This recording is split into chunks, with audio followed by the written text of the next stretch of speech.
नमस्कार, आवाज अड्डा में आपका स्वागत है। आपके साथ मैं हूं विपिन भट्ट। क्या देश में गरीबी घट रही है? और अगर घट रही है तो कितनी गरीबी घट रही है? ये एक बड़ा सवाल है और हम ये सवाल इसलिए पूछ रहे हैं कि हमारे मन में अक्सर ये सवाल आता है। अब नीति आयोग ने देश में गरीबी को लेकर जो है वो एक रिपोर्ट जारी की है और जिसके मुताबिक पिछले 9 सालों में मल्टी डायमेंशनल यानी कि बहुआयामी गरीबी घटी है। करीब 24 करोड़ 82 लाख लोग गरीबी से बाहर निकल आए हैं। इसमें भी यूपी, बिहार और मध्य प्रदेश जैसे राज्यों में गरीबी तेज़ी के साथ घटी है, ये रिपोर्ट दावा कर रही है। रिपोर्ट में ये भी कहा गया है कि देश में आर्थिक असमानता में भी कमी आई है। देश में गरीबी का घटना जाहिर तौर पे अच्छी बात है, लेकिन ये कैसे हो रहा है? क्या गरीबी के साथ लोगों के जीवन स्तर में भी हम सुधार देख रहे हैं? गरीबी घटाने में सरकार के कदमों का कितना असर है या सरकार की जो योजनाएं हैं उनका कितना योगदान है? जब हम मल्टी डायमेंशनल या बहुआयामी गरीबी के बारे में बातचीत करेंगे तो ये चीज़ आपको और समझ में आएगी। और गरीबी घटने का बाजार और इकोनॉमी पर फाइनली क्या असर होगा? तो आज आवाज़ अड्डा में इसी पर होने जा रही है बड़ी चर्चा में आज हमारे साथ शामिल हो रहे हैं प्राइस के एमडी और सीईओ राजेश शुक्ला साहब, वरिष्ठ आर्थिक पत्रकार अनिल पद्मनाभन जी, वरिष्ठ आर्थिक पत्रकार शुभमय भट्टाचार्य जी और अंबेडकर यूनिवर्सिटी के प्रोफेसर अभय दुबे साहब। आप सभी का बहुत बहुत स्वागत है। तो चलिए चर्चा की शुरुआत करते हैं। मल्टी डायमेंशनल पॉवर्टी या बहुआयामी गरीबी, क्योंकि ये टर्म बहुत सारे लोगों के लिए नया है। गरीबी शब्द काफ़ी लोगों ने सुना है, जानते भी हैं, समझते भी हैं, टेक्निकली भी शायद जानते होंगे, लेकिन मल्टी डायमेंशनल पॉवर्टी या बहुआयामी गरीबी को शायद काफ़ी दर्शक समझना चाहेंगे। तो मैं शुरुआत ही इस चीज़ से करता हूं। राजेश शुक्ला साहब, कैसे समझेंगे हम मल्टी डायमेंशनल पॉवर्टी या बहुआयामी गरीबी को, और इन जनरल जिसे हम गरीबी कहते हैं उससे कैसे अलग है? बहुत अच्छा एक पहला तो ये कह रहेगा कि इसमें विपिन जी हमें कहेंगे कि एक सुनने में बहुत ही अच्छा न्यूज़ है, जिससे एक किस्म से दिखाई देता है कि गरीबी घटी है। लेकिन जैसे इसमें जो फंडामेंटल चीजें हैं जो आपने जैसे सोचा, तो अगर हमें कहे कि ये यूएनडीपी का अगर हम देखें 2010 में उन्होंने इस कंसेप्ट को निकाला और इसमें बहुत सारी चीजें उन्होंने ऐड करके जैसे निकालने के लिए सबसे पहले 2010 में निकाला था। और उसमें अगर हम एक चीज ये देखते हैं कि क्या क्या चीजें डालते हैं, तो आपका पर्टिकुलरली मल्टी डायमेंशनल कंसेप्ट में, तो उसमें अगर एग्जैक्ट उसको देखें जो इन्होंने यूज किया हुआ है इसमें, वो इनकम और एक्सपेंडिचर के अलावा बहुत कुछ ऐसी चीजें जो बहुआयामी हैं, जो आदमी को रोजमर्रा के रिलेटेड है, जैसे हेल्थ से रिलेटेड है, एजुकेशन से रिलेटेड है, आपके एक्सेस ऑफ बेसिक एमिनिटीज हैं, इन सब को लेकर के उन्होंने एक कंपोजिट इंडेक्स बनाया और उस इंडेक्स को लगाने के बाद वो ये देखते हैं कि कितना इसमें लोगों को इजाफा होता है। और इसके लिए इन्होंने नेशनल फैमिली हेल्थ सर्वे को यूज किया और उसमें 2015 और 2019 और 21 के डेटा को यूज करके इन्होंने निकाला। इसमें जो सबसे बड़ी चीज हम कहना चाह रहे हैं कि अभी जो ये डेटा निकला हुआ है, ये आपका एक मैथमेटिकल एक्सरसाइज है। मैथमेटिकल एक्सरसाइज हम क्यों कहते हैं कि आपका 2013-14 का डेटा और 2022-23 का जो इन्होंने कैलकुलेट किया है, वो एक किस्म से एस्टिमेट किया गया है मैथमेटिकल एक्सरसाइज से। मीन्स 2005 और 2015-16 को लेकर के 2013-14 को किया गया और 2015-16 और 2019-21 को लेकर 2022 को एस्टिमेट किया गया। तो एक किस्म से मैथमेटिकल एक्सरसाइज है। इसको सुनने के लिए, देखने के लिए काफी ठीक है, लेकिन इसमें ये जानना बहुत ज्यादा जरूरी है कि ये रियल डेटा से कहीं डिफरेंट भी हो सकता है, इससे अच्छा भी हो सकता है, इससे खराब भी हो सकता है। रियल डेटा, रियल सिचुएशन नहीं, इस चीज को कोट अनकोट हमें ध्यान में रख के चलना चाहिए। तो हम जो ये कहेंगे कि गरीबी घटी या कहीं कुछ करेगा, तो ये कोई, अगर हम उस तरीके कहें कि इनकम इनइक्वलिटी जो हम लोग डेटा कहते हैं, उससे दो चीज रहेगा। हमारा 2022-23 का भी डेटा है, 2020-21 का डेटा है। 2020-21 में इनकम इनक्वालिटी काफी ज्यादा थी, और ये इनइक्वालिटी जो आई थी, एक डेटा हमने निकाला तो उसमें कहा गया था कि बॉटम 60% लोगों की इनकम कम हुई है बिकॉज ऑफ कोविड। और 2022-23 का अगर हम डेटा देखते हैं तो उससे काफी हद तक रिकवरी हुई। एंड आज आपको हमें बताना चाहेंगे जो हमारा लेटेस्ट डेटा है उसके हिसाब से 22-23 का इनकम सर्विस जो आया है उसमें काफी हद तक रिकवरी। जैसे एग्जांपल द बॉटम 20% को अगर हम देखें तो 2015-16 में उनका शेयर इनकम में था 7%, 2020 में उनका शेयर हुआ 3%, और अभी जाकर के 6.2% हुआ है। इसका अर्थ क्या हुआ? अभी भी बॉटम 20% को देखा जाए तो उनको पूरी तरह से कोविड से रिकवरी नहीं हुई। उनमें 87% तक जान लीजिए रिकवरी हो चुकी है। हाउएवर उनके रेस्ट डिस्ट्रीब्यूशन पर काफी हद तक रिकवरी हो चुकी है जी। और उस रिकवरी के नाते जो आप कह रहे हैं इसमें सच्चाई है कि इनकम इनइक्वालिटी कम हुई। इनकम इनइक्वालिटी क्यों कम हुई? इसलिए उनका जो शेयर था रिच और गरीब के बीच में जो डिस्टेंस था 2020 में वो काफी हद तक अभी जाकर के कम हुआ है। तो उसके नाते, लेकिन क्या हम 2016-17 के स्टेज पे पहुंच चुके हैं? अभी भी बॉटम ऑफ पिरामिड को पूरी तरह से रिकवरी नहीं हुई। ठीक है, तो मैं दर्शकों की सहूलियत के लिए थोड़ा बता देता हूं जिन मापदंडों की बात अभी कर रहे थे सर, और वो लगातार आपके टीवी पर ग्राफिक्स के तौर पे भी चल रहे हैं। तो जो बहुआयामी या मल्टी डायमेंशनल गरीबी है उसमें 12 मापदंडों का इस्तेमाल किया जाता है। पोषण, बाल किशोर मृत्यु दर, मातृत्व स्वास्थ्य, स्कूली शिक्षा के वर्ष, स्कूल में उपस्थिति, खाना पकाने का ईंधन, किस पे खाना बन रहा है, स्वच्छता, पीने का पानी, बिजली, आवास, संपत्ति और बैंक खाता। अब मेरा अगला सवाल यही है, थोड़ा मैं आगे बढ़ाता हूं इसको, और अनिल पद्मनाभन जी आपसे, कि ये जो सारे कंपोजिट पैमाने हैं अलग अलग, इसमें अक्सर तो हम अभी तक तो जो गरीबी रेखा या जिसकी बात करते हैं तो वहां तो एक रोज की कमाई का वो दायरा है कि एक दिन में कौन कितना कमा रहा है या कितना खर्च कर रहा है, उस लिहाज से तो क्या वो एक बेहतर पिक्चर देता है, या फिर ये कंपोजिट स्केल? क्योंकि इसमें मैं दो ही चीजें देख पा रहा हूं, एक तो आवास, संपत्ति और बैंक का खाता, ये चीजें हैं जो आपकी आर्थिक साइड पर हैं, बाकी थोड़ी सोशो इकोनॉमिक साइड या सोशल साइड पर भी काफी ज्यादा हैं। तो किसको बेहतर मापदंड माने? विपिन जी, एक तो पहली बात जैसे राजेश जी ने अभी दोहराया, ये जो अभी आंकड़े जो हमारे सामने रखे हैं ये एक तरीके से प्रोजेक्शन है, और ये नीति आयोग के एक मेंबर का प्रोजेक्शन है। तो ये नीति आयोग रिपोर्ट के तौर पे मत लीजिए, बट ये नहीं मैं कह रहा कि गलत है क्या है, बट एक लेवल पे एक प्रोजेक्शन है। दूसरी बात जो आपने बोला, गरीबी का जो मेजर होता है वो दो किस्म का होता है। एक होता है इनकम जो आपने बोला, और दूसरा होता है मल्टी डायमेंशनल पॉवर्टी। इनकम में समस्या ये है कि भारत में इनकम मेजर नहीं होता, कंजम्पशन होता है। तो कंजम्पशन जो है उससे हमें मतलब जो मूल गरीबी है पूरी तरह से पकड़ में नहीं आता, क्योंकि कंजम्पशन रिपोर्ट कुछ और होता है, एक्चुअल कुछ और होता है, काफी इसमें समस्याएं हैं। जो मल्टी डायमेंशनल पॉवर्टी जो है ये एक ग्लोबल मेट्रिक है, ये भारत का नहीं है, ये ग्लोबल है। यूएनडीपी ने इसको अपनाया, और यूएनडीपी इसको एक एसडीजी जो हमारे मिलेनियम गोल्स हैं, सस्टेनेबल डेवलपमेंट गोल्स, उसके संदर्भ में ये उन्होंने इसकी व्याख्या की थी। तो जब यूएनडीपी ने मल्टी डायमेंशनल पॉवर्टी से मेजर किया भारत की गरीबी, तो उन्होंने बोला कि 15 साल में 40 करोड़ गरीबी रेखा के ऊपर आए मल्टी डायमेंशनल पॉवर्टी के अंदाज से, वो इनकम पॉवर्टी के नहीं, मल्टी डायमेंशनल पॉवर्टी।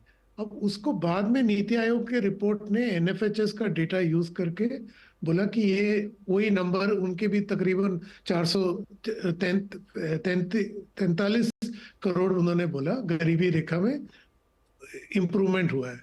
अब तो ये जो मल्टी डायमेंशनल पॉवर्टी है ये बड़ा इंपॉर्टेंट है, क्योंकि पहले जो आप गरीबी देखोगे तो उसका जो अप्रोच था उसको टैकल करने का अलग था। अब एक तरीके से अनबंडल कर दिया है। जो पॉवर्टी का जो मुद्दा है वो एक्सेस से जोड़ दिया है। अब एक्सेस है जो अभी राजेश जी ने बताया, गैस हो, पीने का पानी हो, या किसी भी लेवल एजुकेशन हो, तो इनका एक्सेस को टैकल किया, तो एक तरीके से अनबंडल किया। और ये बड़ा इंपॉर्टेंट है क्योंकि भारत में यूनिफॉर्म नहीं होता एक्सेस। तमिलनाडु में एक्सेस अलग है, उत्तर प्रदेश में एक्सेस अलग है। तो इसको अगर आप अनबंडल करोगे तो टैकल कर सकते हो। और आखिरी में मैं ये कहना चाहता हूँ, एक्सेस के तौर पे आप पीने का पानी देख लीजिए उदाहरण से।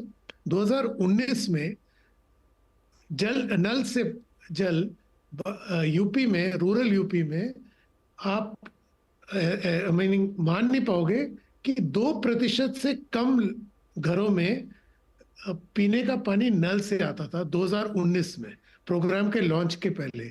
आज 2024 में ये 35-40% हो गया है। तो ये एक्सेस का जो है, इसी का जो असर हमको सामने आ रहा है मल्टी डायमेंशनल पॉवर्टी के जो गिरा है, जो आंकड़े जो गिरे हैं। और ये नया जो अपडेटेड है, बट पहले भी आंकड़े आ चुके हैं और ये कंफर्म्ड है कि मल्टी डायमेंशनल पॉवर्टी में गरीबी गिरा है। जी, तो अब ये रिपोर्ट बताती है 2013-14 से 2022-23, उसमें थोड़ा एस्टिमेशन भी है क्योंकि कोविड के जो दौरान के आंकड़े हैं वो एस्टिमेशन पे चल रहे हैं, वहाँ पर थोड़ा आगे पीछे भी हुआ होगा। और क्योंकि कोविड में अगर इसके बहुत सारे पैमाने जैसे स्कूली शिक्षा, स्कूल में उपस्थिति, तो क्योंकि स्कूल तो लगे नहीं, और कितने बच्चे उसमें एक्सेस ले पाए होंगे जो ऑनलाइन क्लासेस हुई, तो शायद वो थोड़ा अंतर यहाँ पे आता हुआ दिखाई देगा एक्चुअल आंकड़ों में। शुभमय साहब, तो अगर माने कि करीब ये 10 साल या 9 साल का जो ये आंकड़ा, और उसमें 25 करोड़ लोग इस मल्टी डायमेंशनल पॉवर्टी से बाहर हो रहे हैं, तो एक देश के तौर पे हमारे लिए कितनी राहत की बात है? काफी ज्यादा विपिन। और मैं ये डिबेट को काफी गौर से सुन रहा था, और वो तो अनिल पद्मनाभन जी और राजेश शुक्ला जी काफी अच्छे एस्टिमेट्स और बड़े अच्छे बिंदुओं पे चर्चा किए। एक चीज जो मैं आपका ध्यान आकर्षित करूंगा कि इसमें हमारा जो एक डिस्कशन का एक पॉइंट आ जाता है कि इनइक्वालिटी में कितनी कमी हुई है, सबसे रिच वर्सेस सबसे पुअर। उसको अगर हम इस डिबेट में ना लाएं तो ही अच्छा है। क्यों? क्योंकि भारत में जो पॉवर्टी की जो डेफिनेशन की जो बात हो रही है कि $2 पर डे वाला जो डेफिनेशन है, उसके वो इतना एक एब्सोल्यूट पॉवर्टी वाला चीज है कि उसका संदर्भ कहीं मिलियनियर्स या बिलियनियर्स के जो इनकम है उसके साथ अगर तुलना किया जाए तो उसमें कोई भी, जिसे कहते हैं, निष्कर्ष नहीं निकल सकता है। हमारा जो सबसे बड़ा, भारत में सबसे बड़ा जो चैलेंज रहा है, जो मल्टी डायमेंशनल पॉवर्टी में जो 12 बिंदु जिस पर गौर किया गया है, उनका हर एक चीजों में ये नहीं कि वो कितना गरीबी से उठकर कितना अमीरों के पास के लेवल में पहुंचे हैं, बट एट ऑल, जो अनिल पद्मनाभन बता रहे थे, उनको एक्सेस मिला है या नहीं। और ये एक बहुत बड़ा, अपने आप में ही बहुत बड़ा एक्सरसाइज है। क्यों ये बड़ा एक्सरसाइज है? मैं आपका ध्यान आकर्षण करूंगा कि अगर आप देखें हर साल का बजट, या पहले जो हम नेशनल 5 ईयर प्लान होता था, उसको अगर आप गौर से देखें तो हर बजट में या हर 5 ईयर प्लान में पहले जो होता था, उसमें बिंदु यही रहता था कि इन चीजों को किस तरह से लोगों को मुहैया किया जाए, किस तरह से ये उनके पास पहुंचे। And this itself was a challenge. ये चैलेंज को हम कितने हद तक, मल्टी डायमेंशनल पॉवर्टी इंडेक्स का फायदा यह है कि वो एक दिशा निर्देश करता है, दिखाता है कि इतने लोगों के पास सच में उन चीजों का अवेलेबिलिटी पहुंचा है। भारत के लिए, जहां पे हम एडमिनिस्ट्रेटिव चैलेंजेस की बात करते हैं, जहां पे हम बात करते हैं कि स्टेट्स के डिफरेंट कैपेसिटीज हैं, लीकेजेस की बात थी, बहुत सारे वीकनेसेस थे इन चीजों को डिलीवर करने में गरीबों को। उन चीजों पे हम अभी कह सकते हैं कि हाँ, इन चीजों पे लोगों को वो चीजें ओवरकम करके, वो डेफिसिट्स ओवरकम करके इनके पास पहुंचा है। इलेक्ट्रिसिटी, सैनिटेशन की फैसिलिटी, एजुकेशनल स्ट्रक्चर, उसके क्वालिटी आउटकम अलग चीज है। इस सारी चीजें पहुंचाना वाज इटसेल्फ एक बहुत बड़ा चैलेंज, एंड वो चैलेंज को हासिल किया गया है ये या ड्रिंकिंग वाटर में, कि वो लोगों तक पहुंचा है जी। एब्सोल्यूट पॉवर्टी में फर्क आया है। यही बहुत बड़ा एक, ठीक है, मैं कहूंगा एक अचीवमेंट है। और जैसे ये पहुंचता है तो लोगों में, फिर जो आप बात कर रहे थे कि देश में अर्थव्यवस्था में क्या फर्क आता है, अर्थव्यवस्था में ये फर्क आता है कि इन लोगों का एज लेबर फोर्स पार्टिसिपेट करने की जो क्षमता है वो अपने आप में अचानक बढ़ जाता है। जी, इसके और जो इम्पैक्ट होंगे मैं उस पर आऊंगा कि क्या इसका कोई कोरिलेशन है कुछ दूसरे इकोनॉमिक पैरामीटर्स के साथ, मसलन महंगाई, लेकिन वो बात मैं आगे करता हूं। अबे दुबे साहब, तो फिर क्योंकि ये अलग अलग पैमाने हैं और इन्हीं पैमानों के इर्द गिर्द सरकार की बहुत सारी योजनाएं, मतलब पोषण में अगर देखें तो एनीमिया मुक्त भारत पोषण अभियान, पीएम सुरक्षित मातृत्व अभियान, स्वच्छता में स्वच्छ भारत मिशन, जल जीवन मिशन पानी के लिए, ईंधन में उज्ज्वला योजना, अन्न में सौभाग्य, प्रधानमंत्री आवास योजना, धन धन योजना, समग्र शिक्षा, तमाम योजनाएं। तो क्या ये माने कि ये जो इसके अलग अलग पैरामीटर उनको फोकस करती हुई योजनाएं और ये 25 करोड़ का आंकड़ा, तो सरकार अपनी योजनाओं के क्रियान्वयन में काफ़ी हद तक कामयाब हुई है? जैसा कि अभी शुभमय जी भी कह रहे थे कि लीकेजेस का इशू था, उनके इम्प्लीमेंटेशन का इशू था, लेकिन ये नंबर क्या इंडिकेट करता है कि योजनाएं अंतिम सिरे तक पहुंच रही हैं? देखिए, जहां तक योजनाओं का सवाल है, मैं ये मानता हूं कि पिछली सरकारों के मुकाबले इस तरह की योजनाओं का जो उनका इम्प्लीमेंटेशन है, उनको जो लागू किया जा रहा है, कार्यान्वयन बेहतर हुआ है और उसके अंदर बर्बादी, लीकेज, पिलफरेज वगैरह वो घटे हैं। ये श्रेय सरकार को जाता है, इसमें कोई शक नहीं। अब दूसरी तरफ मैं ये भी कहूंगा कि पिछले 45 साल से मैं देख रहा हूं गरीबी की इस बहस को। ऐसी कोई सरकार मुझे नहीं लगी जिसने ये दावा ना किया हो कि उसके कार्यकाल में गरीबी घटी है। फिर तरह तरह की बहुत सारी इंडेक्सेस हैं, बहुत सारे गरीबी के सूचकांक हैं जिनके ऊपर चर्चा होती रहती है, विशेषज्ञ समितियां बनाई जाती रहती हैं, वो उनको नए नए सुझाव देती है, उसके हिसाब से गरीबी का सूचकांक फिर बदला जाता है, गरीबी के स्तर में तब्दीली होती है। तो कुल मिला के ये पूरी बहस इंडेक्सेस का खेल है, सूचकांकों का खेल है, मैट्रिक्स का खेल है कि कौन किस तरीके से गरीबी को नापना चाहता है। अब जैसे कि अनिल जी ने कहा, मैं उनकी बात से पूरी तरह सहमत हूं कि ये एक नए तरह का इंडेक्स सामने आया है जिसमें एक्सेस के जरिए कि सरकारी सुविधाओं तक, नागरिक सुविधाओं तक गरीबों की पहुंच हो रही है कि नहीं हो रही है। अब आप देखिए, जब मौजूदा सरकार 2014 में सत्ता में आई थी, उसने पहला काम क्या किया था? उसने पहला काम ये किया था, एक जनधन योजना शुरू की उसने, और उन्होंने ऐसे लोगों के खाते बड़े पैमाने पर खुलवाने शुरू किए जिनकी बैंकिंग और सरकारी वित्त है उस तक उनकी पहुंच नहीं थी। अच्छा, अब इस इंडेक्स में भी बैंक का खाता एक पहलू है, उसका महत्वपूर्ण पहलू है। उसके बाद अभी घरों में नल लगाना, नल से पानी निकलना, ये एक बहुत महत्वपूर्ण पहलू है। आवास एक महत्वपूर्ण पहलू है। क्लास में उपस्थिति एक महत्वपूर्ण पहलू है। तो मैं कम से कम ये नहीं समझ पाता हूं कि अगर किसी के घर में नल से पानी आ गया तो क्या उसको मान लिया जाए कि वो गरीबी की रेखा से ऊपर उठ गया या गरीबी वो बेहतर हो गई। केवल ये माना जा सकता है कि सरकार की गरीबों तक पहुंच जो है वो पहले के मुकाबले बढ़ी है, इसमें मुझे कोई संदेह नहीं लगता। लेकिन गरीबी कम हुई है कि नहीं हुई है, इसमें मुझे संदेह लगता है। एक ऐसे देश में जहां 2/3 आबादी सरकार द्वारा दिए गए मुफ्त अनाज के ऊपर निर्भर हो, वहां पर कैसे माना जा सकता है कि वहां पर गरीबी कम हुई है? आंकड़ों के खेल में तो ये बात दिखाई जा सकती है। और ठीक चुनाव से पहले देखिए, अभी मई में वोट पड़ेंगे, नई सरकार बनेगी, अगले 5 साल के लिए सरकार चुनी जाएगी। ऐसे वक्त में सरकार को और सरकारी पार्टी को दोनों के लिए ये बहुत ही मुफीद बात है कि नीति आयोग का एक पर्चा, जो जैसा कि अभी बताया अनिल जी ने कि ये नीति आयोग की रिपोर्ट नहीं है, ये नीति आयोग के एक सदस्य का लिखा हुआ पेपर है, ये उसकी रिपोर्ट है। उसको अखबारों में और मीडिया में इस तरह पेश किया जा रहा है कि नीति आयोग ने ये बात कह दी हो, और प्रधानमंत्री ने भी बड़े उत्साह के साथ में कह दिया कि बड़ा उत्साहजनक है, उन्होंने भी फौरन इसका श्रेय ले लिया। तो ये सब जो कवायद हो रही है, मैं इसको एक चुनावी कवायद के रूप में भी देखता हूं। जी, ठीक है।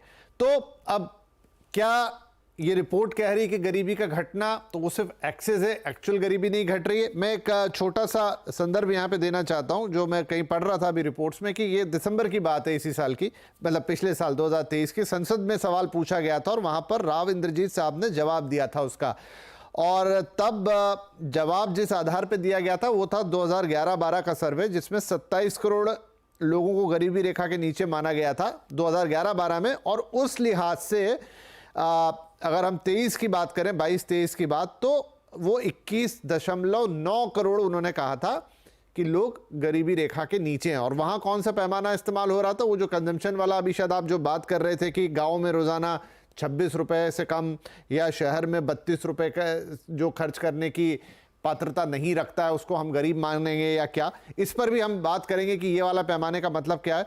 तो राजेश शुक्ला साहब, अभी अभय दुबे साहब जो कह रहे थे और अभी एक जो जिस वाकये का मैंने जिक्र किया, कैसे समझें फिर इसको कि क्या ये एक सिर्फ होलिस्टिक रोजी पिक्चर है या इसमें वाकई में तथ्य हैं, ढूंढे जा सकते हैं? क्योंकि ये यूएनडीपी का एक पैमाना है जिसमें भारत में 2 और पैमाने जोड़ दिए गए हैं, वो शायद 10 रखते हैं, हम 12 इस्तेमाल कर रहे हैं। इसमें कैसे डिस्टिंग्विश करेंगे?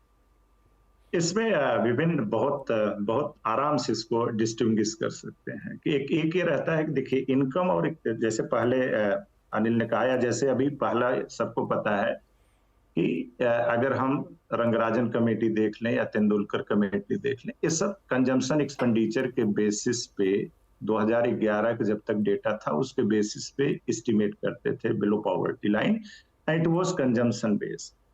और अभी जो आया है ये इंटायरली डिफरेंट है। तो हमें आशा है, हो सकता है कि हम एक चीज को नॉमिनेट कर रहे हैं कि गरीबी के रेखा के नीचे है, लेकिन हमारा दोनों मेजरमेंट इंटायरली इंडिपेंडेंट है और डिफरेंट। अगर हम ये कहें कि क्या ये रंगराजन कमेटी वाली या हम ये कह रहे हैं कि तेंदुलकर कमेटी वाली एस्टीमेट वाली पॉवर्टी घट रही है, तो आंसर कंप्लीटली अगर उससे कहें तो ये ऐसा नहीं है। उसका एक रहेगा कि उन्होंने जो मेजरमेंट दिया था वो एक्सपेंडिचर बेस्ड मेजरमेंट था, ये एक दूसरा है। तो हम कह रहे मेजरमेंट ही जब डिफरेंट है, चाहे हम एक चीज को मेजर कर रहे हैं लेकिन हम कंपेयर करें कि क्या वो पॉवर्टी घटी है, तो जो अभय जी कह रहे हैं कि एकदम इसके लिए जो जब तक कंजम्पशन एक्सपेंडिचर का सर्वे नहीं आता तब तक हम नहीं कह सकते कि रियली वही घट रही है कि नहीं, पहला चीज। दूसरा एक चीज रहेगा कि इसमें ये बड़ा ही लुभावना भले है, लेकिन हम हमेशा एक चीज इसमें कह रहे हैं जो अभी अनिल ने भी कहा, एक ये मैथमेटिकल एक्सरसाइज एक मेंबर के द्वारा की गई है।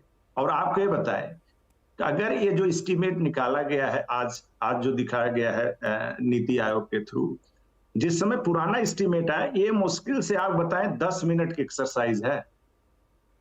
10 मिनट की एक्सरसाइज है एक, अगर पुराना केवल डेटा ले लीजिए इसको कैलकुलेट करने।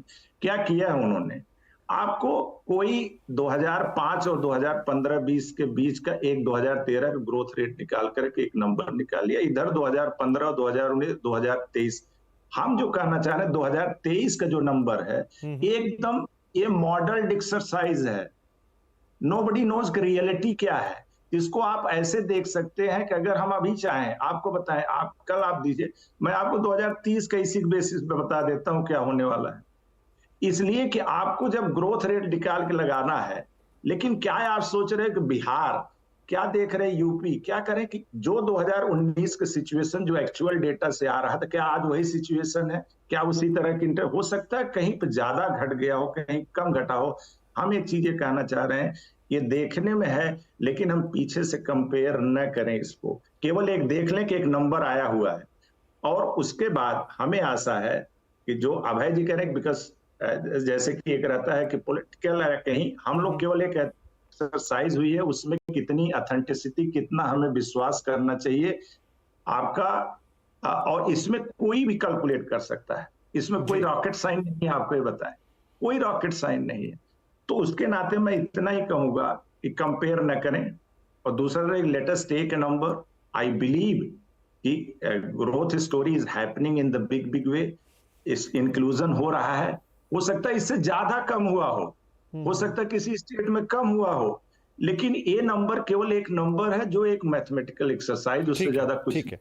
तो अनिल पद्मनाभन जी, अब देखिए दो चीज है कि गरीबी कम होती है या कोई गरीबी रेखा से बाहर निकलता है तो होता क्या है कि भाई उसका जीवन थोड़ा उन्नत होता है, वो बेसिक जो चीज़ें हैं लाइफ की वो कंज्यूम कर पाता है या वो उन्हें खरीद पाने की स्थिति में होता है या कंज्यूम करने की। अब यहाँ जो चीज़ें उसे मिल रही है सरकारी योजनाओं द्वारा, तो उसमें भी गुणात्मक लाभ होता है, यानी क्वालिटेटिव डिफरेंस आता है उसकी लाइफ में। शायद ये चीज़ें भी उसकी लाइफ में क्वालिटेटिव डिफरेंस ला रही होंगी। तो क्या उस तुलना के लिहाज से हम ये माने कि जो लोग इससे बाहर निकले, 25 करोड़ का जो आंकड़ा है, उनकी लाइफ बेहतर हुई? वो बिल्कुल विपिन जी, वो मतलब आपके जवाब देने के पहले मैं कुछ जो अभी राजेश जी ने कहा एंड अभय जी ने भी कहा, इन दोनों को जोड़ के मैं ये बताना चाहता हूँ कि ये आंकड़ों पे मत ज्यादा फोकस करिए।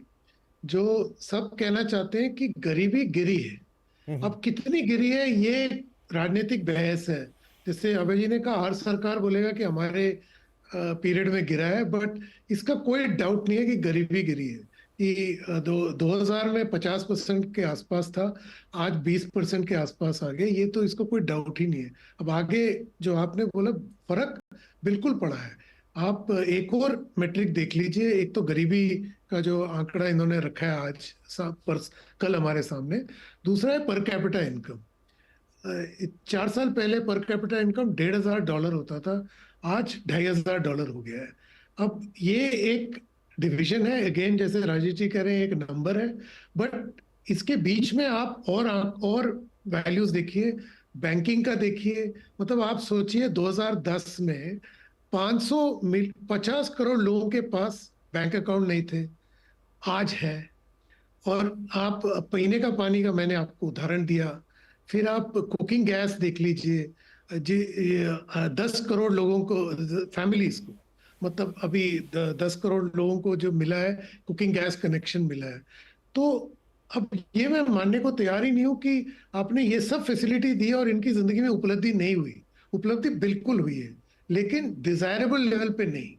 तो प्रॉब्लम ये होता है कि जो उपलब्धि है उसको एक्नॉलेज नहीं करते, हम गोल पोस्ट आगे कर देते हैं।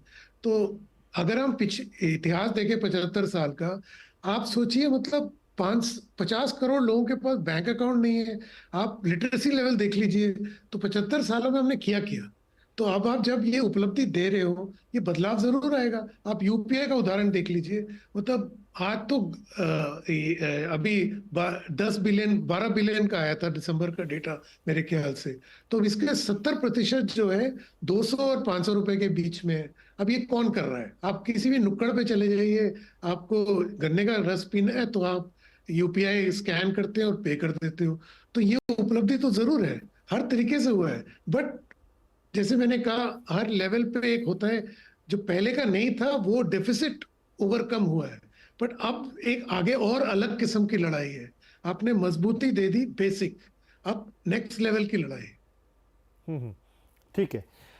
शुभमय जी, दो और पहलू इस रिपोर्ट के, या जो भी हम कहें इसको, कि आयामी गरीबी के मामले में किन राज्यों में बेहतर स्थिति बनी। तो ये नाम ले रहा है उत्तर प्रदेश, बिहार, मध्य प्रदेश, जहां सबसे ज़्यादा गिरावट आई, मतलब वहां लोग बेहतर हुए, ज़्यादा संख्या में, गरीबी कम हुई, बहुआयामी गरीबी कम हुई। और एक रेफरेंस ये रिपोर्ट और देती है जो कहती है कि जो गरीबी घटने की दर है, रेट, वो शहर के मुकाबले ग्रामीण इलाकों में ज़्यादा। हालांकि दोनों में बहुत अंतर है। शहरी इलाकों में ये करीब 8.5% थी, या 8.65% टू बी प्रिसाइज, जो घट के हो गई 5.27%। और ग्रामीण इलाकों में ये 32.59% से घट के 19.28% आई। लेकिन जो रेट ऑफ डिक्लाइन है वो गाँव में ज़्यादा है, मतलब गाँव में तेज़ी से गरीब घट रहे हैं। तो एक तो ये 3 राज्य और ये शहर गांव का इक्वेशन, इसको लेकर क्या कहेंगे आप? सर आप म्यूट पर हैं शायद।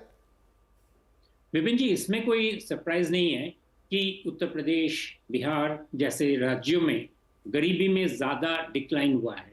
उसका वजह क्लियरली है कि वहां पे एब्सोल्यूट, मैं पहले जो बता रहा था, एब्सोल्यूट पॉवर्टी, एक्सट्रीम पॉवर्टी जो सबसे ज्यादा था, तो वहां पे इम्पैक्ट ज्यादा दिखेगा। अब तमिलनाडु में आप गैस सिलेंडर कितना मुहैया कर रहे हैं या कितना सैनिटेशन में चेंज कर रहे हैं, उसमें आप जैसे कहते हैं बहुत ज्यादा फर्क आप नहीं ला पाएंगे। बहुत सारे मामलों में वहां पे ऑलरेडी लोगों में वो बदलाव आया है, इसलिए वहां पे जो बदलाव आएगा उसका रेट इन सारी चीजों के हिसाब से, ये जो 12 इंडिकेटर्स है, इन सारी चीजों के इंडिकेटर के हिसाब से काफी कम आएगा, स्लो मूवर्स होंगे। वो अगले लेवल में आएगा जिसे कहते हैं नेक्स्ट लेवल ऑफ पॉवर्टी, जिसका भी आपका आंकड़ा या एस्टिमेशन इवेंट में चल रहा है। तो ये सरप्राइजिंग नहीं है, और इसीलिए इन सारे स्टेट्स में, जिनको हम बीमारू स्टेट्स एक समय में कहते थे, इन सारे राज्यों में वो जो बदलाव आया है उसका रेट ज्यादा हुआ है, क्योंकि अभी क्योंकि ये भी आप देखेंगे कि अगर जो गवर्नमेंट के इंटरवेंशन प्रोग्राम्स है, सोशल सेक्टर प्रोग्राम्स है, उनका ज्यादा इंटरवेंशन कहाँ रहता है? इन्हीं राज्यों पे रहता है, क्योंकि इन्हीं राज्यों में वो सारे डिप्राइवेशंस के लेवल ज्यादा एक्यूट थे। तो चाइल्ड मोर्टेलिटी बोलिए, मैटरनल मोर्टेलिटी बोलिए, न्यूट्रिशनल वीकनेस बोलिए, एजुकेशन में कमी बोलिए, कोई भी चीज़ों में, इलेक्ट्रिसिटी के अवेलेबिलिटी में, कुकिंग गैस में, इन सभी चीज़ों में इन राज्यों में बहुत बड़े बड़े दरार थे। उन सारे दरारों को फिलअप करने का ही रिजल्ट ये मल्टी डायमेंशनल पॉवर्टी इंडेक्स में दिख रहा है। इसीलिए इन राज्यों में वो फर्क काफ़ी ज़्यादा नज़र आ रहा है, और इसी वजह से इसी कड़ी में चलता है कि गांव में या शहरों में फर्क कितना आ रहा है। गांव में ये नहीं कहता कि शहरों में सारी जगहों पे इलेक्ट्रिसिटी, सारी जगहों पे कुकिंग गैस अवेलेबल होंगे इक्वली, या हेल्थ फैसिलिटीज अवेलेबल होंगे, लेकिन बहुत ज्यादा अगर हम बोले एक्सेस के हिसाब से कितना दूर जाना पड़ता है एक शहर में हॉस्पिटल का हॉस्पिटल के लिए, उसके अंदर क्या हो रहा है हॉस्पिटल में वो अलग बात है, दैट्स द नेक्स्ट लेवल। लेकिन एजुकेशन के लिए स्कूलों की फैसिलिटी, स्कूलों की प्रेजेंस, तो शहरों में नेचुरली वो काफी ज्यादा बना हुआ है, डेंसिटी है, और इसीलिए गांव में जब इन चीजों की फैसिलिटीज दिया जा रहा है तो निश्चित है कि गांव में वो फर्क ज्यादा नजर आएगा। दूसरी बात, एक और चीज है, भारत में ये एक मिथ है कि गांव में गरीब रहते हैं, ये बिल्कुल ही गलत है। एब्सोल्यूट पॉवर्टी में जो लोग रहते हैं उनके लिए गांव में रहना इम्पॉसिबल है, और इसीलिए भारत में बहुत ज्यादा माइग्रेशन जो हुआ है, डिस्ट्रेस माइग्रेशन, वो रूरल से अर्बन होता है, और आपको गरीब मिलेंगे शहरों में। तो कुल मिलाकर पिक्चर क्या निकला इस जो मल्टी डायमेंशनल पॉवर्टी का जो हम लोग डिस्कस कर रहे हैं, इससे पता ये चलता है किसी भी सरकार के लिए कि हम किस जगह पे किस तरीके का कौन सा इंटरवेंशंस करना ज्यादा जरूरी है, किस इंटरवेंशंस को हम कम कर सकते हैं, और ये एक बहुत बड़ा इंडिकेटर है किसी भी गवर्नमेंट को सोशल सेक्टर में या किसी भी सेक्टर्स में इंटरवेंशंस लाने के लिए। जैसे इलेक्ट्रिसिटी प्रोवाइड करना, अभी वो किसी गवर्नमेंट के लिए कोई फैसिलिटी, कोई बहुत बड़ा स्कीम नहीं बन सकता है, लेकिन इलेक्ट्रिसिटी का कंटिन्यूटी कि 24/7 इलेक्ट्रिसिटी प्रोवाइड करना, या हॉस्पिटल बिल्डिंग बनाना नहीं, उसके ऊपर अगर पैसा खर्च होता है तो वो जरूरत नहीं है, वो चाहे गांव शहरों में उसकी जरूरत काफी कम हो गई है। जरूरत क्या है कि उसमें जो CAG रिपोर्ट से आता है कि उनमें किस तरह के फैसिलिटीज अवेलेबल किए जा रहे हैं, राइट, की प्रोवाइडेड प्रोविजन क्या है, मेडिकल सप्लाईज वहां पे कितने हद तक पहुंच रहे हैं, और वो किसको जरूर, और वो उसके लिए फिर कौन से डिपार्टमेंट्स को काम में लाना पड़ेगा जी। यानी कि आपके जो इंटरवेंशन के जो जरूरतें हैं और इंटरवेंशन की जो कंपनी जो करेंगे उनमें फर्क आ जाता है, और ये बहुत बड़ा फर्क, ये एक बहुत बड़ा जिसे कहते हैं लर्निंग्स आता है इस तरह के रिपोर्ट से। मैं ज्यादा इसमें ध्यान नहीं दे रहा हूं कि अगले साल में वो क्या होगा, लेकिन ये जो इंटरवेंशनल रिजल्ट्स जो सामने निकल के आते हैं, ये नए सरकार के लिए एक बहुत बड़ा लर्निंग प्रोसेस बन जाता है जी। ठीक है, अबे दुबे साहब, एक फैक्टर जिसको मैं नैरो डाउन करके थोड़ा उस पर फोकस करना चाहूंगा, और वो है बैंक खाते, क्योंकि इन 12 में से एक जो है वो बैंक खाता है, और नो डाउट कि सरकार ने बैंक खातों को खोलने पे बहुत फोकस किया। पर्पस उसका ये था कि जिस लीकेज की अभी हम बात कर रहे थे, जो डायरेक्ट बेनिफिट सरकार पहुंचाना चाहती है, चाहे वो सब्सिडी हो चाहे किसी और फॉर्म में हो, वो पहले हम सब जानते हैं कि पहले नहीं होता था। वो 1 रुपया चल के, जो पुरानी कहावत भी है पॉलिटिकली कि घट के वहाँ 50 पैसे रह जाता था कि 20 पैसे रह जाता था।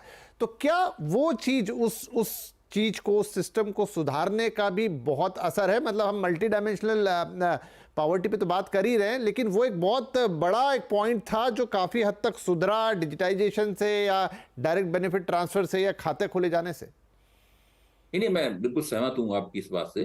जो जनधन खाते खोले गए उनसे योजनाओं पर अमल में जो बर्बादी होती थी, उसके अंदर जो भ्रष्टाचार होता था, जो निशाने पर चीज नहीं पहुंचती थी, लक्ष्य नहीं भेदा जा पाता था, उसमें काफी अंतर पड़ा है। और इस चीज का फायदा जिस तरह का लाभार्थियों की दुनिया बना रहे हैं मोदी जी, और मोदी जी की देखा देखी दूसरे विपक्ष के लोग भी बनाने लगे हैं, उनके मुख्यमंत्री भी बनाने लगे हैं, वो सब चीजें हो रही हैं, इसमें कोई शक की बात नहीं। यहाँ पे मैं एक कुछ कहने से पहले ये जरूर कह दूं कि मैं उन लोगों में से हूं जो आर्थिक मोर्चे पे खुशखबरी का इंतजार करते रहते हैं, और कोई भी खुशखबरी आती है तो मैं बहुत दिलचस्पी के साथ उसे और उम्मीद के साथ उसको देखता हूं, क्योंकि इसमें मेरा निजी हित भी है, मेरे समाज का हित भी है, और मेरे देश का हित भी है। सभी लोगों का हित है भाई हिंदुस्तान में अर्थव्यवस्था गुलो गुलजार हो, लोगों के चेहरे पे चमक आए, और वास्तव में जो गरीब है उसको लगे कि वो अब गरीब नहीं रह गया है, या बहुत तेजी के साथ वो गरीबी से दूर, गरीबी के शिकंजे से निकल रहा है। तो मुझे, जब मैं इस दृष्टि से देखता हूं, तब जाके मुझे थोड़ी निराशा होती है। मुझे क्या लगता है कि जब महंगाई का जो सूचकांक है और जो गरीबी का सूचकांक है, जब मैं उन दोनों के बीच में तुलना करता हूं, तो मुझे थोड़ा सा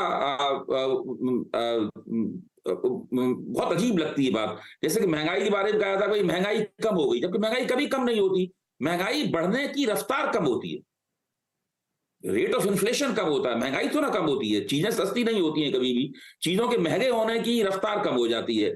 इसी पे मीडिया में और सब जगह आंकड़ा पेश किया जाता है और उसको खुशखबरी के तौर पर पेश किया जाता है, जबकि ये एक फर्जी किस्म की खुशखबरी होती है, पहली बात। इसी तरीके से गरीब को ये लगता है कि उसके घर में नल लग गया है, उसका खाता खुल गया है, उसके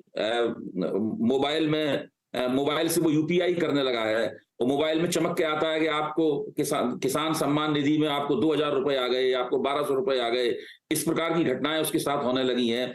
तो कुछ हो सकता है कि दिमागी स्तर पे उसे ये लगे कि वो शायद अब पहले जैसा नहीं है, बिल्कुल वंचित, सरकार द्वारा त्याग दिया गया, कोई उसकी परवाह नहीं करता, कोई उसकी परवाह कर रहा है कहीं। तो ये सारे एहसास तो लोगों में बने हैं, इससे मैं सहमत हूं।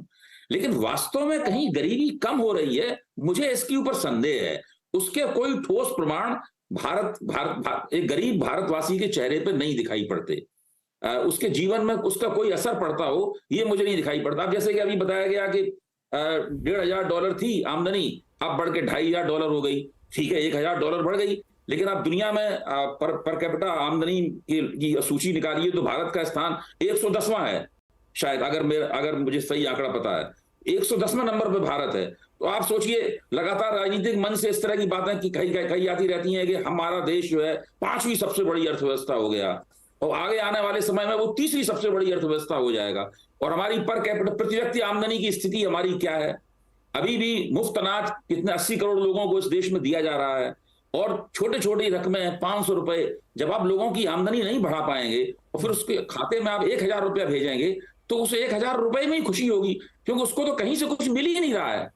तो ऐसी स्थिति जब इस देश में हो, और उसके बाद अगर हम लोग इस बात का सेलिब्रेशन करें, इस बात का जश्न मनाएं कि हम 5वीं सबसे बड़ी अर्थव्यवस्था हो गए हैं और जल्दी हम 3री सबसे बड़ी अर्थव्यवस्था होने वाले हैं, तो मुझे ये एक राजनीतिक विरोधाभास लगता है। जी, तो ठीक है, ये भी एक पहलू है जो देखने वाली बात है, क्योंकि अब ये दोनों चीज़ें, राजनीति हो या ये नंबर्स हो या आंकड़े हो, और जो वक्त है एक दूसरे से जुदा नहीं है। मैं ब्रेक लूँ उससे पहले क्विकली एक सवाल राजेश जी आपसे, और प्योर इकोनॉमिक्स का सवाल है, मेरे मन में आया तो मैं जैसे पूछ रहा हूँ कि क्या लोगों का गरीबी, अब भले ही वो मल्टी डायमेंशनल गरीबी है जहाँ पर लोगों को एक्सेस मिल रहा है चीज़ों का, रियल टर्म में उनकी इनकम कितनी बढ़ रही है, कितना एक्सपेंडिचर कर रहे हैं, शायद वो पिक्चर उतनी क्लियर नहीं होती है। लेकिन क्या अगर मान लीजिए 25 करोड़ लोग गरीबी रेखा से बाहर निकलते हैं या गरीबी से बाहर निकलते हैं, तो डेफिनेटली वो एक डिमांड सिस्टम में आएंगे, तो क्या उसका कोई कोरिलेशन महंगाई के साथ बनता है?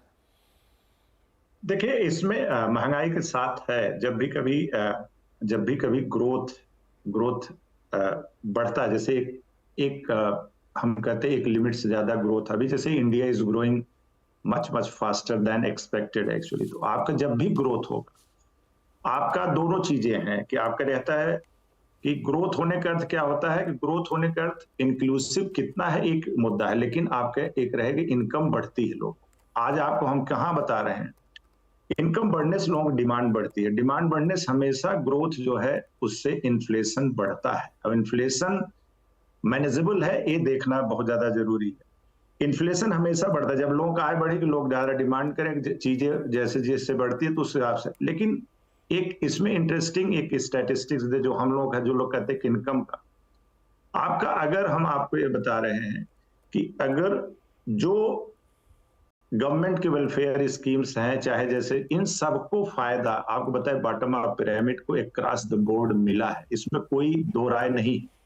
लेकिन जैसे अभय जी जो कह रहे हैं, पर्टिकुलरली दो पॉइंट हम आना चाह रहे हैं कि लोगों को 80 करोड़ लोगों को जो अनाज मिल रहा है तो उससे एक तरफ रहता है, तो उसका हम एक आपका दूसरा पहलू दिखाना चाहें, ये बहुत जरूरी है।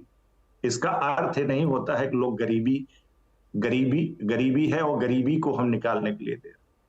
अगर हम लोग सर्वे से रिजल्ट देखें, हमने इसको लिखा भी हुआ हमारे उस पे है भी, कि एक अगर किसी से पूछिए गरीब से कि आपको कितना अनाज चाहिए, जो लेबर कैटेगरी के लोग हैं उनके पास खेती है नहीं, तो कहेंगे हमें 35 किलो अनाज चाहिए महीने का। तो आप कितना खर्च कितना आपका करते हैं, तो कहते हैं कि हम जितना खा रहे हैं अभी 25-26 किलो तक हम खाते हैं, इसका 10 किलो उसमें कम है। अगर सरकार ये देती है उनको, वो क्या करते हैं कि अगर ये पैसा गरीब लोग 100 रुपया कमाते हैं तो 120 रुपया अपने खाने पर खर्च करते हैं। अब क्या रहेगा, अगर ये अनाज मिलता है तो कम से कम ये जो पैसा उनका बचता है वो अपने किसी और अच्छे किसी लगाते, एजुकेशन पर लगा सकते हैं, हेल्थ पर खर्च कर सकते हैं। ये सपोर्ट, ये इंडिकेशन नहीं है कि लोगों को ये अनाज मिल रहा है नाते गरीबी है, ये पूरा कंसेप्ट गलत हमारे हिसाब से। उसको एक सपोर्ट है, और अगर ये सपोर्ट मिलता है जो कि आपको बताया पैंडेमिक के बाद बहुत ज्यादा जरूरी था, और अगर ये सपोर्ट नहीं होता तो इनकी और बुरी हालत होती, ये डेटा शो करता है कंप्लीटली। तो इसके नाते हम ये कह रहे हैं कि ये मिल रहा है, लेकिन ये कितना उनको बचा पा रहा है ये भी एक क्वेश्चन, उनका कम से कम खाने पीने को मिल रहा है। दूसरा जो एक इसमें जो आपने क्वेश्चन जैसे पूछा कि इससे क्या महंगाई से क्या रिलेशन है, देखिए महंगाई और इसका कोई रिलेशन, जब इनकम बढ़ता है तो वन कैन रिलेट, बट महंगाई बढ़ना ये इसमें और सारे बहुत सारे फैक्टर हैं। हाँ, वो बात आपकी सही है। मेरा तो सिर्फ एक जनरल सवाल था कि क्या अगर लोग गरीबी से बाहर निकल रहे हैं तो खर्चा करेंगे तो ज्यादा लोग बेसिक चीजें मतलब फल सब्जी दाल कपड़े इनकी तरफ जाएंगे, तो इनकी तरफ जाते हैं। और आपको ये बता रहे हैं कि आपको बताएं कोविड के नाते पहली बार इकोनॉमी में लोग थोड़ा सा रिलीफ फील किए हैं और थोड़ा सा लोग निकल रहे हैं। 2-2 साल के लोगों के खर्चे आपके देखिए, अभी लग्जरी हाउसेस का, इवन आपका एयर ट्रेवल का, इवन होटल इंडस्ट्री, ये सब क्यों बूम कर रहे हैं, आपका लग्जरी कार का, because the people are now getting earning, actually earning उनकी बढ़ गई है। ये सब डिमांड। तो राजेश जी, मुझे यहाँ पर एक ब्रेक लेना होगा, लेकिन आप जहाँ छोड़ रहे हैं ना इस बात को, मैं ब्रेक के बाद उसी पे लौट के आऊंगा कि एक रिपोर्ट है गोल्डमैन सैक्स की, 2027 तक 10 करोड़ से ज्यादा संपन्न लोग, अब इसकी संपन्नता का जो पैमाना है कि $10,000 सालाना वो कमा लेते हैं, उनकी संख्या तेजी से बढ़ी। तो आपने जो अभी उदाहरण दिया सीधा कोरिलेट करेगा उस तरफ जाके। एक छोटा ब्रेक ले रहा हूं, ब्रेक के बाद उस हिस्से पर भी हम फोकस करेंगे। छोटा सा ब्रेक।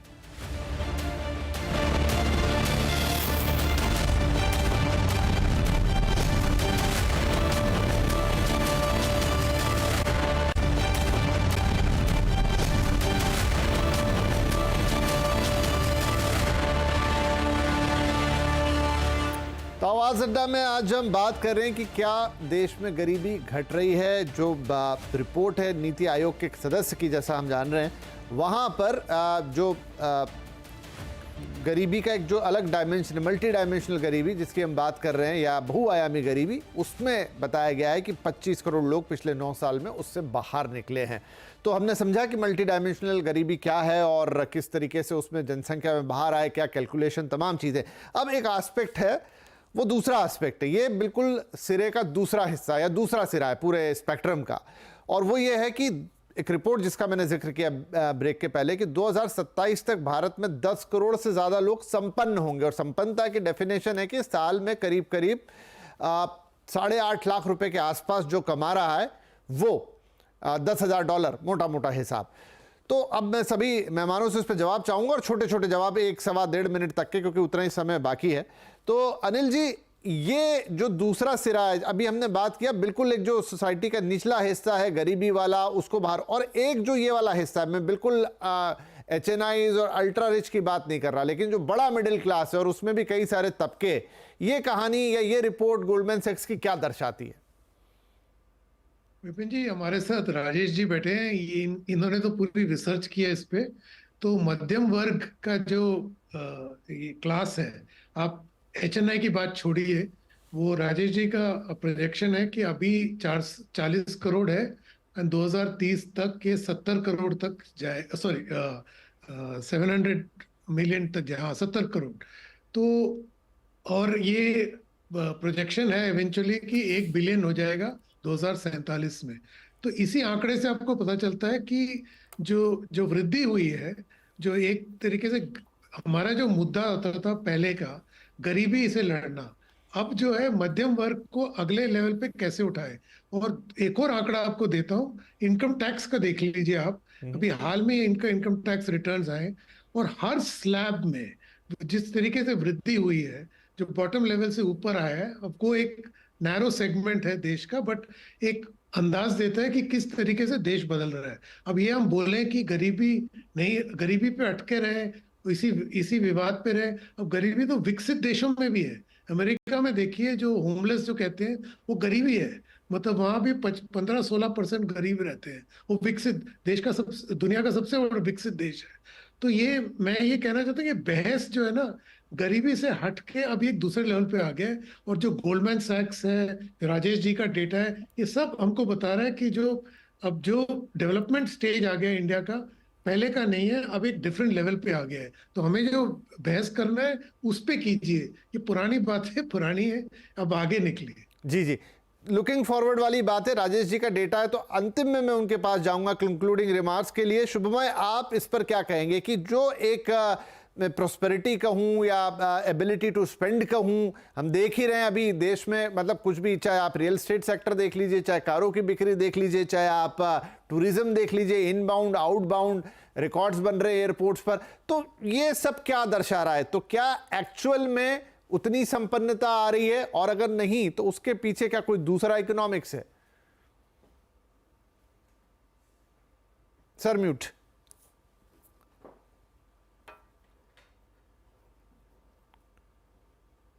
विपिन जी, एक तो जो बड़ी चीज है कि टैक्स डिपार्टमेंट का जो डेटा है, जो इनफैक्ट गोल्डमैन सैक्स से पहले एक बार मैंने देखा था, BNP पैरिबास का report, and same thing report था कि 18 मिलियन हो गया है अभी द मिडिल इनकम वाला, जो जिस स्टेज की आप बात कर रहे हैं। तो इसमें कोई सरप्राइज नहीं कि भारत में above 5 lakh per annum year वाली जो डेटा है, जो क्योंकि वो करीब 18 मिलियन हो जाने का मतलब है इन FY21, और जो 22-23 में अभी वो नंबर्स और भी बढ़ जाएंगे। ये दिखा रहा है कि इंडिया में डेफिनेटली एक मिडिल इनकम वाली जो ग्रुप है, उनकी तादाद बहुत ज्यादा बढ़ गई है। और ये जो बढ़ा है, ये सिर्फ इसलिए नहीं कि ये एक्सट्रैक्टिव इकोनॉमी, यानी कि जैसे ब्राजील में या रशिया में कुछ सेक्टर्स के एक्सपेंशन के बदौलत ही देश में बढ़ोतरी हुई है, ऐसे नहीं है। ये एक बहुत बड़ा चीज है, क्योंकि ज्यादातर अगर आप उन इनकम के लोगों को देखें, भारत के मैन्युफैक्चरिंग का या सर्विसेज सेक्टर का देखें, तो वो काफी विस्तृत है। ये क्यों इंपॉर्टेंट है? क्योंकि इकोनॉमी में ग्रोथ के साथ साथ कभी कभी डाउनटर्न भी आएगा। वो डाउनटर्न के समय में अगर इकोनॉमी बहुत ज्यादा कंसंट्रेटेड रहता है कुछ ही बिंदु पे, जैसे मिडिल ईस्ट में अभी जैसे ही तेलों के बाजार में दाम कम हो जाता है, वहां पे खलबली मच जाती है। पूरी प्रोस्पेरिटी उसी पर निर्भर है। तेल का दाम, खनिज तेल का दाम क्या है? ब्राजील में भी सेम प्रॉब्लम है। कमोडिटीज के ऊपर ही पूरा इकोनॉमी डिपेंडेंट है, और इसीलिए करीब 2 डिकेड तक वहां पे ग्रोथ रहने के बाद वो जैसे ही उन कमोडिटीज के बाजार में एक डाउनवर्ड ट्रेंड आया, पूरी इकोनॉमी बैठ गई। रशिया का इवन लड़ाई से पहले ही यही तो सेम सर, क्योंकि अब मुझे आंसर शॉर्ट रखने पड़ेंगे, समय उतना नहीं रह गया, लेकिन आई गॉट योर पॉइंट। मैं यही इसी का अगला सिरा अभय जी के पास ले जाता हूं। अभय जी, क्या हम धीरे धीरे बहुत ही मल्टी डायमेंशनल कह लूं, या फिर मैं कह लूं जहां घटक है अर्थव्यवस्था के वो वृहद हो गए और वो फायदा कर रहे हैं? नहीं नहीं, ये बिल्कुल सही बात है कि भारत में भारतीय अर्थव्यवस्था बहुआयामी है, किसी एक सेक्टर पर निर्भर नहीं है। मध्य वर्ग का भी आकार लगातार बढ़ता जा रहा है, ये भी बिल्कुल सही बात है। गरीबों की संख्या में भी कमी हुई है, इसमें भी कोई शक की बात नहीं है। लेकिन असली जिस बात पर हम लोग चर्चा कर रहे हैं वो ये है कि दरअसल गरीबी का क्या हुआ। तो मेरा मानना है कि गरीबी हमारा जो इकोनॉमिक सिस्टम है उसकी वजह से गरीबी घटने की रफ्तार इतनी धीमी है कि गरीबों की पीढ़ियां पूछती हैं कि भाई कितनी पीढ़ियां और लगेंगी। जब हम ये एहसास करना शुरू करेंगे कि अब हम गरीब नहीं रहे, भले ही हमारा कम से कम एक पैर तो मध्य वर्ग में जाना चाहिए, वो रफ्तार बहुत धीमी है। समस्या असली ये है। जी तो राजेश जी, कंक्लूडिंग रिमार्क के लिए, क्योंकि आपने इस पर रिपोर्ट भी किया जिसका अनिल जी जिक्र कर रहे थे, क्या इस समय हो रहा है और हम क्या ये जो 2027 तक का कोई आंकड़ा, 2030 तक का कोई आंकड़ा, कहां पहुंचेंगे?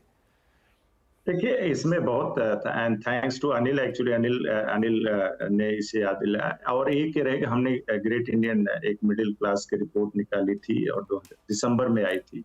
इसके हिसाब से अगर आज हम देखें तो मिडिल क्लास हम जो डिफाइन करते हैं इंडिया के कंटेक्स्ट में 5 लाख से 30 lakh annual house hold income, ठीक है।